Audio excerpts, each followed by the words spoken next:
Friends, we now take up the question of contribution of Luz Irigaray, and she's a major thinker, and let's be acquainted with some of the central points that she makes with respect to modern second wave or third wave feminism, as one might choose to call it.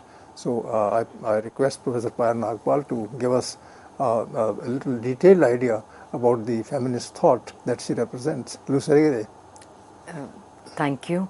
In the previous lecture, we discussed how Irigaray, through her essay, The Sex Which Is Not One, she challenges the Freudian psychoanalytical construct that leaves no space for the development of female sexuality. In fact, woman's desire is, non-existent, as the sexuality of the woman is to be directed from the mother to the father, so that she moves towards what is called a heterosexual relationship. So in this sense, woman's desire for a woman has absolutely no space within the construct of Freud. So in this new sexual imaginary, now this is a new sexual imaginary because what Irigaray is exploring is the woman's body and woman's desire. Irigaray sees the woman as not requiring the man, because according to Irigaray, female sexuality in that sense is independent. As she says that a woman has multiple erogenous zones that allow for what she calls the autoerotic. And so what within Freud is a sex that is not there, is not is non-existent, she turns it around and says it is not just one, it is multiple in that sense. So this denial of the development of female sexuality is something that she completely challenges. In fact, to quote Irigaray, she says her sexuality, always at least double, goes even further. It is plural. It is useless then to trap women in the exact definition of what they mean, to make them repeat themselves so that it will be clear. So, and this is to be understood both in terms of sexuality and language. So, as mentioned earlier, that Irigaray's argument uses the body as a trope, the body as an idea, to understand the way in which language needs to undergo change. So, this multiplicity means that there are many things that a woman would want to talk about. She cannot be restricted by the way patriarchal society would like to restrict her, within a narrow frame, within a predetermined frame. So, as Irigaray says, that there is a plurality to female sexuality, and it is this plurality that should be expressed in a sense in language. And this, she says, is the exact definition of what they mean. To continue this, they are already elsewhere in that discursive machinery where you expected to surprise them. Within themselves means within the intimacy of that silent, multiple, diffuse touch.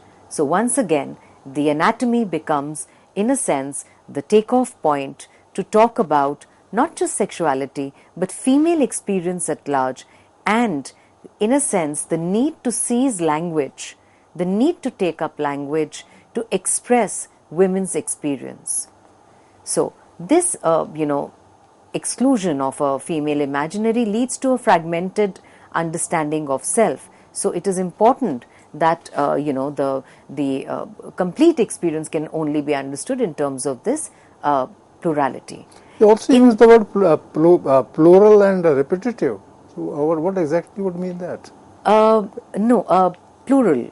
It is useless, she says, then to make women repeat, to define themselves in a very straitjacketed manner, because, to use the exact quotation, Irigaray says, in the exact definition of what they mean, to make them repeat themselves so that it will be clear.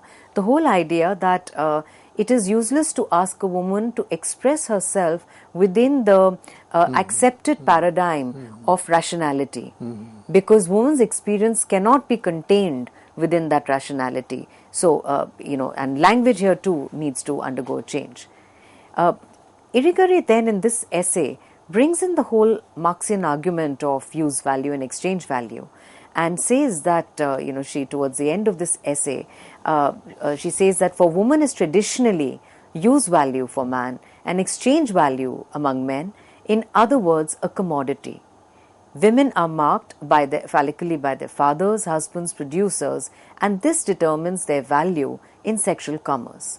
So, and this is an important idea because this is the basis actually of the second essay, which is commodities amongst themselves. So, the idea now is that Irigaray is revealing how traditionally women are actually looked at as a commodity within, a patriarchal society that looks at women only in terms of, the work that they do and so on. So they are marked in a sense. And on the one hand, if we go back to Simone de Beauvoir, we discussed, a kind of othering of women by society. And here, the term that Irigaray uses is marked. How women are marked in a very, strict sense by the producers, by the husbands. The producers could be anybody, and she's talking about, the regulators in a sense of patriarchal society. And she says this is what determines their value. So, woman is in this sense, within Irigaray's framework, as she explains this idea has to be contested. She challenges this idea and says that, the patriarchal logic reduces a woman in a sense to nothing but the locus of a more or less competitive exchange, really speaking, in patriarchal society. And this exchange, she says, is primarily among men.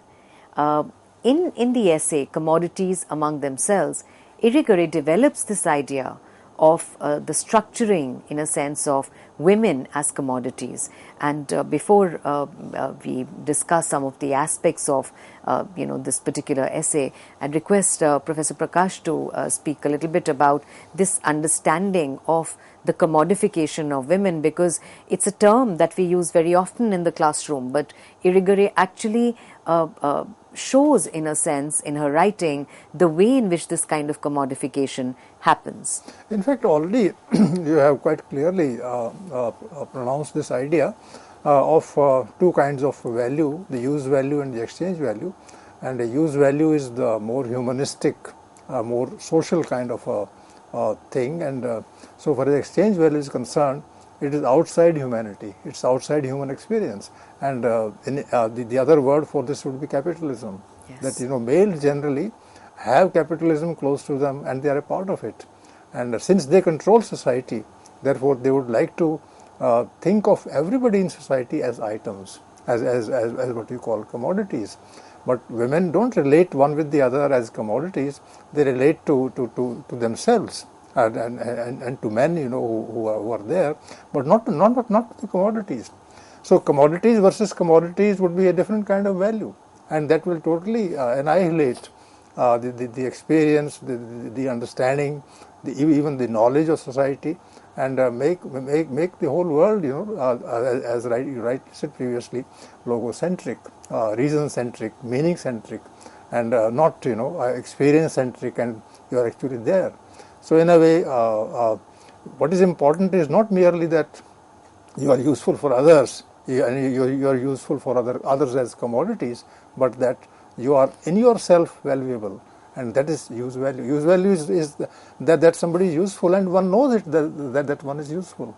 So I think that way it goes against capitalism. It's a kind of understanding that will give a more meaning and a kind of more relevance to the socialist idea of equality, egalitarianism, and that women would then be participants and they would be as productive as men, and they are not the products of the family, of the males there.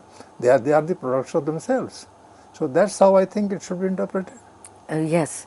So it is only when this transition from use value to exchange value is made, that is when the woman becomes, within a patriarchal logic, a logocentric logic, a commodity. And it is this that Irigaray, in her essay Commodities Amongst Themselves, she challenges this idea.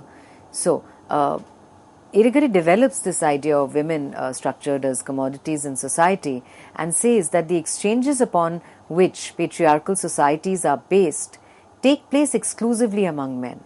So if we analyze just this first sentence, the first part here, the understanding is that social relations in this sense are determined, but the dominant aspect, really speaking, is the relationship that is there exclusively among men.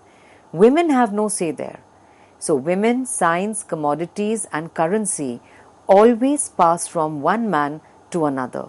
So because the laws are determined by the men, and so in this sense, the framing laws, the basic laws of society, the economic structure, it is all very closely tied to the patriarchal logic. So like other commodities, women too are passed on from one man to another. And if it were otherwise, Irigaray says, we are told that the social order would fall back upon exclusively incestuous and endogamous ties that would paralyze all commerce. So she says that if this was not the case, then all commerce, in the sense the entire functioning of society would, within the patriarchal sense of it, would really speaking stop. So what does one do, really speaking? How does one counter this? What is the way around it? First and foremost, I think Irigaray is making us understand the logic of a capitalist patriarchal society that reduces women to exchange value and reduces women to the aspect of a commodity that can be transacted, that can be passed from one to the other. And so she says that thus the labor force and its products, including those of Mother Earth, are the objects of transactions among men and men alone. So this transaction, really speaking, which we call, it could be an economic transaction, socio-economic transaction, is something that is happening only among men. Women, I think this have no say idea about here. transaction should be highlighted as you are rightly doing, because transaction means that you are thinking of women and thinking of human life in general as something outside yourself, and it's a kind of a thing that is in your hands, and you can change it, you can give it a new shape, and you can sell it, you can buy it, and you can make it available in the market. So it's the market kind of principle that is entering directly into the domain of human experience. And this is what she's... which happens in any case the moment there is a commodification of women, the moment they are only looked at in terms of an exchange value, the whole aspect of transaction is already there. Yes. And they are determined in a sense by this market dynamic. And the important part I think Irigaray is drawing our attention to is that it's a market logic. That logic itself is decided by the men.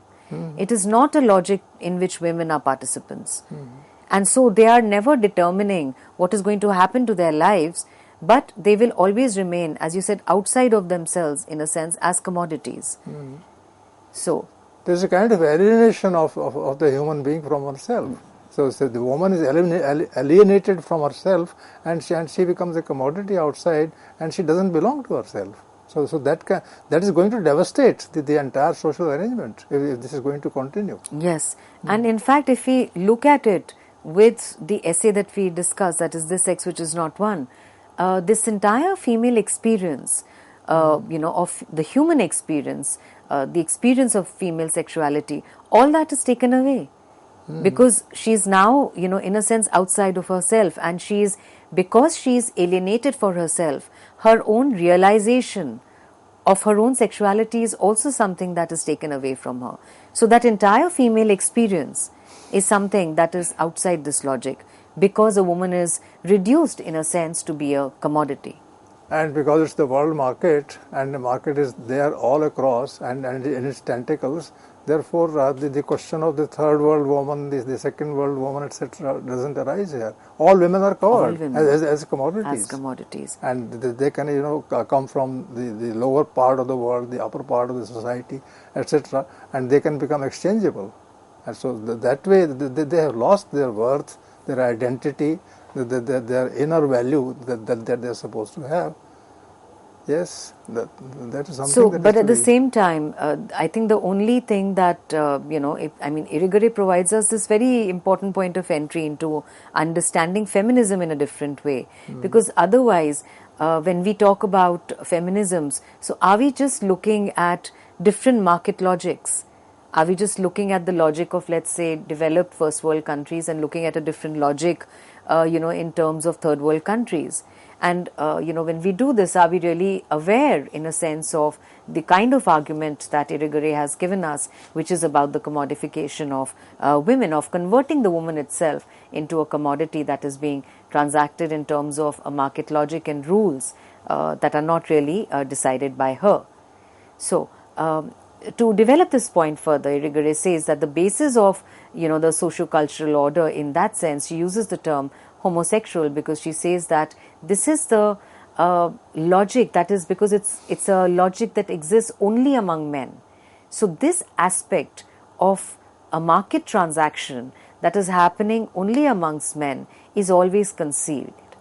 This is hidden, and what is projected is a heterosexual logic. So the whole logic of the market is in a sense determined by the patriarchs, and so what is projected, however, is a heterosexual logic. But according to Irigaray, she says, she uses a very important phrase here and says that heterosexuality is only, in this sense, the assignment of economic roles, and she calls it a pretense. So the relationships between men and women, she calls it the realm of pretense, because really speaking, it is not a relationship on an equal footing, because the woman is always the commodity, and the rule, in a sense, is being decided, in a sense, by the men.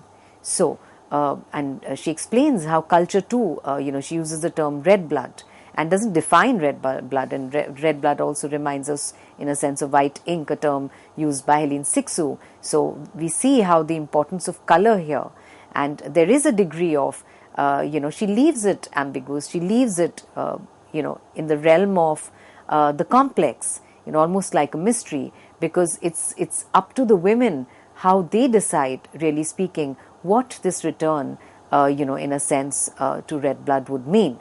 So, in this problematic, other same-sex relationships are, of course, forbidden, other sexualities are forbidden, and they don't find any space, because the only logic that remains is the logic that is decided and is amongst the men. So these exchanges are required as the society rests on them. So anything, relationships, same-sex relationships, other sexualities, all these are in the realm of the other and are forbidden by the law, which means that the realm of pretense, which is that of the heterosexual logic and the rationale of the market, that needs to be kept up. As far as the heterosexual thing is concerned, I think this is projected in this argument as a male construct, yes. And something that doesn't have any connection with the human beings themselves. That it's a product that is there, and that product is in the hands of the males. So, what is the answer that she gives to this specifically? So, one of the things that after this, there is this whole questioning of the Freudian logic, which we have already discussed. Mm-hmm. The question then her answer is in the form of a question. Mm-hmm. What if the commodities yes. refuse to go to the market?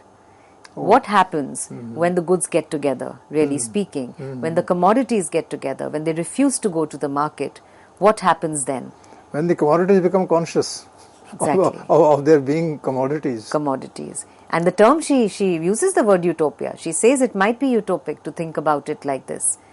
But no, it's commodities not of their own making. It's the commodities that they've been rendered into by males. So as crushed people, as people who are defined by others, if they know about the logic of this, then definitely they'll counter-attack. They'll counter-assert themselves. And this counter-assertion is in the realm of guess. It is in the realm of surmise, what they will do. When commodities, so-called, become conscious about their position in society where they live, then that consciousness should be anticipated by the males as counter to their control. And in a sense, I think the first step towards this whole idea, however utopic it might seem, of the commodities refusing to go to the market, is a realization, is a consciousness of the fact that the women are being looked at as and treated as commodities that are being transacted. This whole idea of the exchange value, the patriarchal logic of the system of exchange value that converts a woman into a commodity, I think the moment women are conscious of this, it is this realization that will automatically prevent the commodities in a sense to go to the market, and then we have a space where the commodities are amongst themselves. The title of the essay being, there are two different translations. One says when the goods get together, and there's another that is commodities amongst themselves. So how do we really speaking, and this was the next point, that how do we account for women's position in the society as also the relationship amongst women, and how, within French feminism, Irigaray navigates us through many tropes if we look at it. From the body, its anatomy, we move to the writing of by women, the multiplicity related to women, the plurality in that sense, and now the woman is also presented to us as a subject constituted in a society through many axes, the social, the economic, and so on. So, and Irigaray points towards this complete exclusion in a sense. A major part of this essay, she also discusses the Freudian problematic that completely denies female sexuality. And so this too makes the importance of women's bodies very, very seminal to an understanding of writing by women. That is very important. So she brings in the very pertinent question and says, given the problematic, she does not trash it. She exposes it and shows it to be wanting from the point of view of women, and as well as, of course, other sexualities.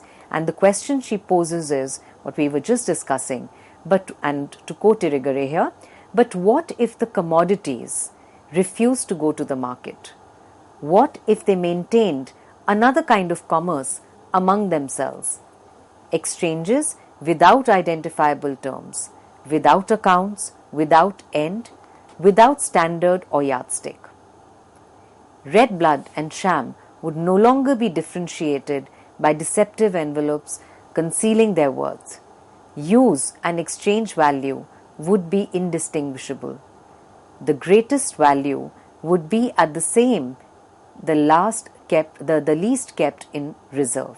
So the market logic of the something of the greatest value being very important, that market logic would also be denied. So the answer to this